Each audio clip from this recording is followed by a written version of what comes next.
Welcome. In front of me is a OPPO A57s, and today I'll show you how you can apply tempered glass to this phone. So I'm just gonna quickly check. Yep, this fits. What a surprise.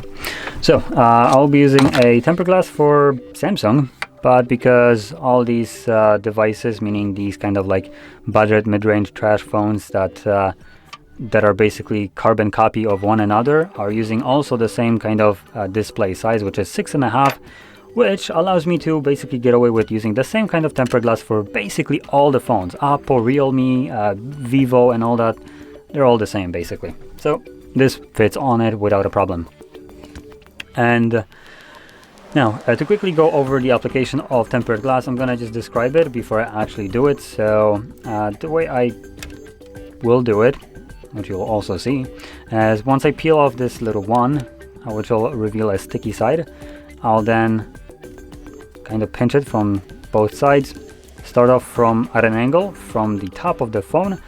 And now if your tempered glass has some kind of cutout for the camera, maybe hole punch or whatever it is, you want to start off by aligning that correctly. Then make sure that it is aligned correctly also on the right and left top side of the screen. From there, also while continuously pinching the glass, you want to now feel the bezels of the phone, which will allow you to kind of feel what the middle position is, because you kind of can feel if the spacing from the bezel to the glass is the same from both sides. You just want to rough estimate to be close enough, then start lowering it down on the bottom side with the same kind of logic of feeling the bezel, and then dropping it in the middle like so, and from there just apply some pressure to it and it should glue itself to the screen.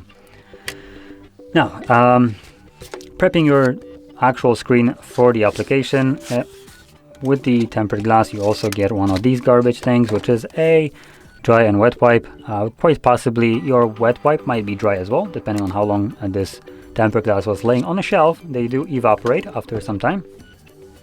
And in this case, if that is the case for you, what I recommend using is a microfiber cloth, which is what I'll be using anyway, just because I feel like it's much more convenient to use this over these pitifully tiny little wipes.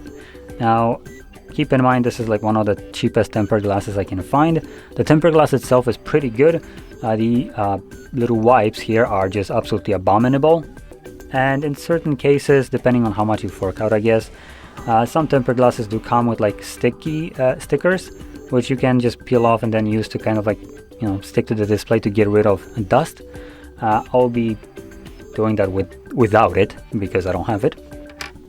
Neither do my tempered glass come with it, so I'll need to make sure that all the dust is removed with my microfiber cloth. So I'll just first clean off the display. First want to get rid of obviously all the smudges, any kind of grime that is on it, and then start worrying about the dust.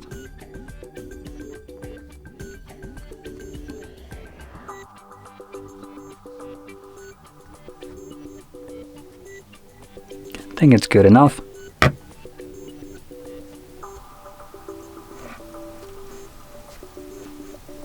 Okay, so now let's pop this on.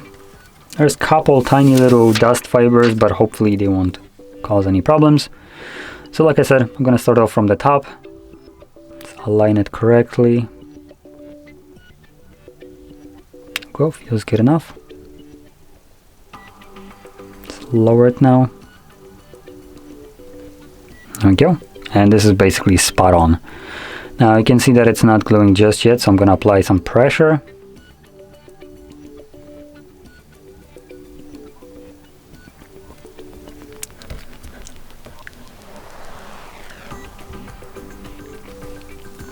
Now in this case, the tempered glass didn't really go all the way all around, so you just want to apply some force to it to push out the air, because that's basically all it is.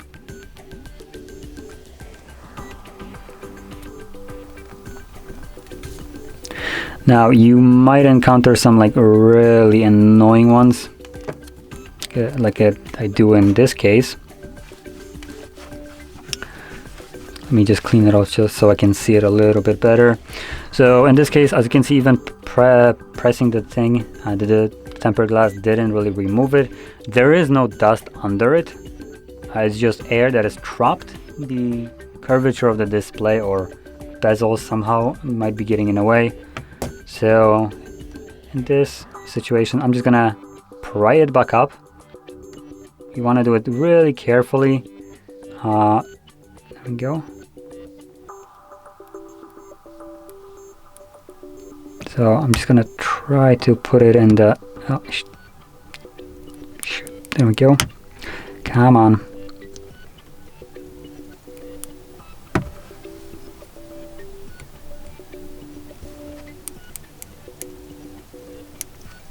So I'm right now lifting it up, just trying to, there we go. Damn it, stop. Coming back down, there we go. Now you don't want to do it too abruptly, this might break the glass. But the reason I am prying it back up is because I can then, it's going to be hard to show it and do it. So right now I can start to remove the pressure from it while pushing it down.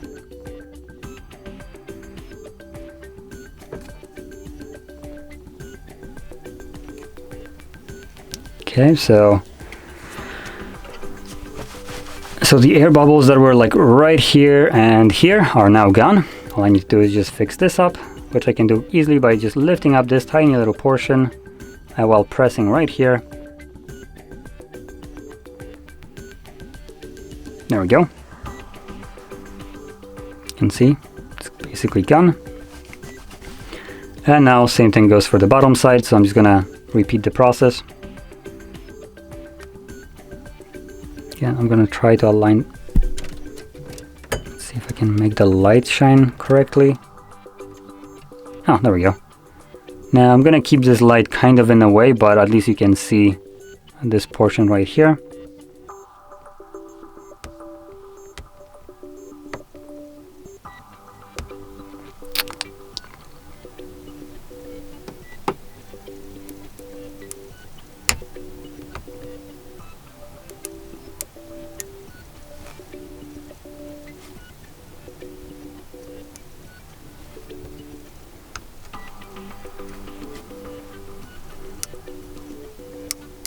Okay, there we go.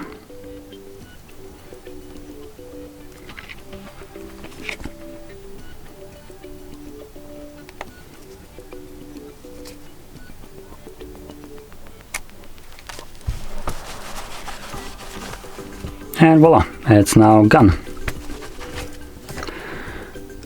Now you can still see a couple little spots like right here. Just gonna quickly clean it off. There we go. So you can see there's a little bit of a spot right here and here. Again, this isn't dust. This is actually pressurized air. Like when I pushed it down, I just pressurized it. There is still air trapped under it. And with this kind of thing, when it looks like this, after some, like, I don't know, a couple hours, it might come back as an air bubble. So you might want to repeat this kind of lift off, trying to completely get rid of it. If you see any kind of things like this, that means that there is still air trapped. Like there's one right here, some right over here, here, and here. That's basically all. So you might want to repeat it till you can completely get rid of it if you have this kind of problem, like I did. So yeah, there we go. So anyway, if you found this video helpful, don't forget to hit like, subscribe, and thanks for watching.